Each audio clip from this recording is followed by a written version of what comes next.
मेरा नाम डॉक्टर कुसुमलता अग्रवाल है। मुझे ये बताइए कि हाँ। 5 तारीख को भूमि पूजन हो गया, मंदिर निर्माण की बात शुरू हो गई। आपको पुराना कुछ याद आता है? आप लोग इतने समय से इससे जुड़े रही। पुराना बहुत कुछ याद आता है। सतत संघर्ष किया, और जिस समय पिछली बार ये ढांचा तथाकथित ढांचा गिरा था, उस समय हम बालागंज की जेल में थे और अशोक सिंघल जी की छोटी बहन उषा सिंघल जी और हम एक ही कक्ष में थे। बाथरूम आदि वहाँ कुछ भी नहीं था। हम लोग के एक रस्तोगी दंपति थे, उनके घर सुबह ले जाए जाते थे, वहाँ पर वो करके निवृत्त हो करके और कुछ ग्रहण करके और तब आते थे। बड़ा कठोर जीवन था। आप ये समझ लीजिए कि सारा दिन आपको बाथरूम नहीं जाना है, क्योंकि हम लोग खुले में जा नहीं पाते थे। लेकिन उत्साह अपरिसीम था, बड़ा दबाव था मुलायम सिंह जी का कि आप लोगों के इसमें कोई तथ्य नहीं है। लेकिन जिस समय में वो कहते थे परिंदा पर नहीं मार सकता है, उस समय में यहाँ इतना आदमी एकत्र हुआ। अच्छा, एकत्र ही नहीं हुआ, जब अशोक सिंघल जी को लाठी लग गई और उनके सर से बहुत रक्तस्राव हुआ, तो हुआ क्या कि दीदी हमारे साथ थी, उनकी बहन, वो बहुत रोई। और आज भी हमें ये भूलता नहीं है उनका वो रुदन जो भाई के लिए था। सब लोगों ने उनसे कहा कि जितने शुभ कार्य के लिए वो लगे हुए हैं, उनको कोई क्लेश नहीं होगा, ठीक हो जाएंगे। लेकिन बहन का दिल था, और उनको देख के हम लोगों के साथ करीब करीब 50 महिलाएं थीं वहाँ पर। शायद कोई भी अपना को रोक नहीं पाई, और ये लगा कि हम लोग भी अब चलें, जो कुछ होगा देखा जाएगा। लेकिन सभी लोगों की सलाह पड़ी कि नहीं, जो काम होना था वो तो हो गया। हाँ, अब जा करके जो बाहर हैं उनको बाहर ही रहने दें, और जिनको वो ले गए हैं जेल आदि उनको जाने दें। तभी जब जो बाहर रहेगा वही सहायता करेगा। एक बड़ा सुंदर सा नारा था, हम मंदिर वहीं बनाएंगे। मंदिर तो बन नहीं पाया वहाँ, लेकिन बालागंज में आज भी जो ओपन जेल थी उसमें छोटा सा मंदिर हम लोगों ने बनाया। वहीं श्रमदान किया जितने लोग थे, और शायद उस समय जितना उत्साह था वैसा ही उत्साह कल महसूस हुआ, जब वास्तव में जिसको कहा जाए कि पूरी तौर से ये कार्य हुआ। अब तो आधारशिला तो रख ही दी है, मंदिर बनेगा ऐसी भी सभी को उम्मीद है, सभी की शुभकामनाएं हैं। लोगों में इतना उत्साह है। पुराना सोचते हैं तो हम सोचते हैं शायद इसी दिन को देखने के लिए भगवान ने जीवन दिया था। बार बार कहते थे, हे प्रभु अगर जीवन दीजिए तो इतना दीजिए कि मंदिर की आधारशिला तो कम से कम देख लें। मूर्ति स्थापना तो हो ही जाएगी, फिर आधारशिला हो जाएगी। तो कल का दिन अभूतपूर्व था। शायद जीवन में इतने सुख का अवसर कभी नहीं आया। हमारे रामलला के विराजमान होने का दिवस बहुत पास है, और प्रसन्नता की तो कोई सीमा ही नहीं है, और प्रसन्नता को आंका भी नहीं जा सकता।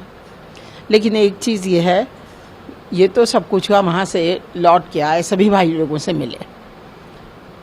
कल के दिवस ने एक चिंता को जन्म दिया, और वो चिंता ये थी कि आ करके फेसबुक खोला। हमने कहा कि देखें टीवी के अतिरिक्त कुछ खबरें आती होंगी, उनके विषय में चर्चा हो। तो कम से कम 10 किस्से लव जिहाद के देखे। हम मोबाइल बहुत कम यूज़ करते हैं, और उसमें सभी में था कि धोखा दे करके विवाह हुए, मार भी दिया गया। अच्छा, एक किस्सा पेपर में भी आ रहा है उसकी बड़ी डिटेल उसके अंदर थी कि वो लड़की को धोखा दे करके विवाह तो किया, निकाह के लिए वो राजी नहीं थी, उसमें भी बहुत मारा पीटा, निकाह भी कर लिया। लेकिन उसके बाद उन लोगों ने कहा कि अच्छा, आप लोगों को हिंदुओं में एक रस्म मुँह दिखाई की होती है। तो कहने हाँ, हमारे यहाँ तो लड़की पहली बार जाती है तो मुँह दिखाई होती है। तो उस युवक के संपूर्ण परिवार ने उससे रेप किया। कहने लगे ये हमारी मुँह दिखाई होती है। और आप एक बात ये सोचिए कि इससे ज़्यादा बुरा किसी लड़की के साथ कभी हो नहीं सकता। और बीइंग ए मदर हैं, ये सब बच्चों के साथ हम माँ हैं। आप ये सोचिए अगर किसी की इस प्रकृति के विषय में आपको मालूम होगा तो आपको आपकी बच्ची किसके साथ बात भी करती होगी तो आपको अच्छा नहीं लगेगा। हैं, पढ़ने भेजना है लेकिन आपके मन में चैन नहीं। हम लोगों के समय में भी घटनाएं होती थी, लेकिन घटनाएं इतनी विभत्स नहीं होती थी जो आज विभत्सता हो गई है। फिर दूसरी खबर पढ़ी कि जब से शाहीन बाग का केस हुआ और तब से कोई भी मुस्लिम महिला जिसके संतान हो सकती है, मतलब ऐसी एज है, आप चाहे वो 16 साल की हो और चाहे 45 साल की हो, सब प्रेग्नेंट हैं। आज ये देखिए कि साल भर के बाद ये 20% आबादी बढ़ा देने वाली है। हमने क्या किया? अगर हम जरा सा भी सतर्क हों तो आप देखिए कि हम कितनी ही व्यवस्था करें, लेकिन बचाना हमारे लिए बहुत मुश्किल है। फिर कल से दूसरी तरीके की घटनाओं की सूचना आ रही है। बड़े बड़े मुस्लिम नेता क्या कह रहे हैं कि 1 वर्ष से लेकर के 50 वर्ष तक जब हमें मौका मिलेगा हम इसको ढहा देंगे, इसको रहने नहीं देंगे। ये हमारे लिए बड़ी शर्म का विषय है। बुक्कल नवाब ने क्या कहा उसके ऊपर तो हम नहीं जानते, एक बुक्कल नवाब ने, लेकिन आप जो इतने कह रहे हैं, अगर हम सतर्क नहीं हुए, कोई भी सफल हो गया तो हम कहाँ तक वो करें? मतलब इन्होंने हमारे जीवन को भयग्रस्त बना दिया।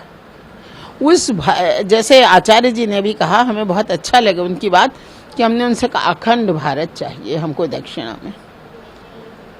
इससे अच्छी मांग हम नहीं कर सकते हैं कि अखंड भारत हो जिसमें हिंदू महिला और हिंदू व्यक्ति अपनी पूरी अस्मिता के साथ रह सके।